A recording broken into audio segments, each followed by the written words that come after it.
তো ফিফার টিম যদি বলে তারা আবেগ কমাতে পারে, তাহলে আবেগ কমা কোনো সমস্যা নেই, কারণ আমরা জানি আমাদের খেলাই তা প্রকাশ পায় যে আমরা আসলে কি টিম বা আমরা কেমন খেলি। আমার প্রেডিকশন বলতে আসলে আর্জেন্টিনার এখন পর্যন্ত যদি আমরা ম্যাচগুলো ফলো আপ করি, প্রত্যেকটা ম্যাচই আসলে একটা টান টান উত্তেজনাপূর্ণ ম্যাচ ছিল।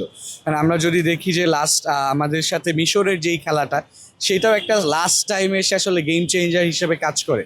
বাট বিগ পয়েন্ট হচ্ছে যেটা, যে আসলে আমরা ব্রাজিল ফ্যানদের দেখি যে সবসময় তারা বলে যে আর্জেন্টিনা বিসিবি ফিফার টিম, এই সকল কথা বলে। বাট আমরা যদি চিন্তা করি যে ফিফার টিম কী করতে পারে, হয়তো বা সে ফাউল দিবে, সে পেনাল্টি দিবে, কিন্তু গোলটা তো দিতে হবে।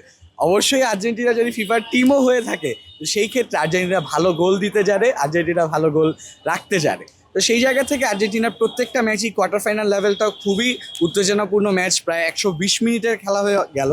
এবং নেক্সট ম্যাচ আসলে ইংল্যান্ডের সাথে, এবং সেই জায়গা থেকে আমরা আসলে যদি বলি যে আসলে আমাদের যে প্রেক্ষাপট, আমরা মনে হয় যে আর্জেন্টিনা ইংল্যান্ডের সাথে ফার্ম ফ্রেশ পাস্তুরিত তরল দুধ, বেশি ভালো দুধ। জিততে পারবে, কারণ এত দূর যেহেতু আর্জেন্টিনা এসেছে, সেই জায়গা থেকে আসলে এইটা আসলে বিগ ডিল না আর্জেন্টিনার কাছে। এবং আমরা আসলে বাংলাদেশের যে ফ্যান বেজ আছে, সেটাকে আমরা এক্সপেকটেশন রাখি যে আর্জেন্টিনা জিতবে। এবং দুইটা প্রেক্ষাপট থেকে বলতে চাই যে ফাইনালে আসলে মনে হয় যে ফ্রান্স এর সাথেই আমাদের খেলাটা হবে আর্জেন্টিনার। এবং তৃতীয়ত বিষয় হচ্ছে যে আমরা জুজুকি কাইসেন সবাই আমরা একটা কার্টুন আছে, আমরা হয়তো বা দেখেছি, সেই জায়গায় আসলে একটা পূর্বাভাস আছে বলা যায় যে ফ্রান্স জিততে পারে ওয়ার্ল্ড কাপ। কিন্তু আমরা মনে করি যে সেই পূর্বাভাসকে এই প্রথম কোনো কিছু যে পূর্বাভাসকে ব্যত্যয় করে আর্জেন্টিনায় জিতবে, এবং এবারও আর্জেন্টিনা স্টারে এই জায়গায় আরেকটা স্টার যুক্ত হবে। সহজ প্রতিপক্ষ হবে বলে আমার মনে হয় না, বোধ হয়, কারণ যাদের এর আগে পূর্বে খেলা হয়েছে, যেই টিমগুলোই ছিল পূর্বে একবার দুইবার হলেও খেলা হয়েছে, তো ইংলিশদের সাথে এই প্রথম তাদের খেলা অনুষ্ঠিত হচ্ছে।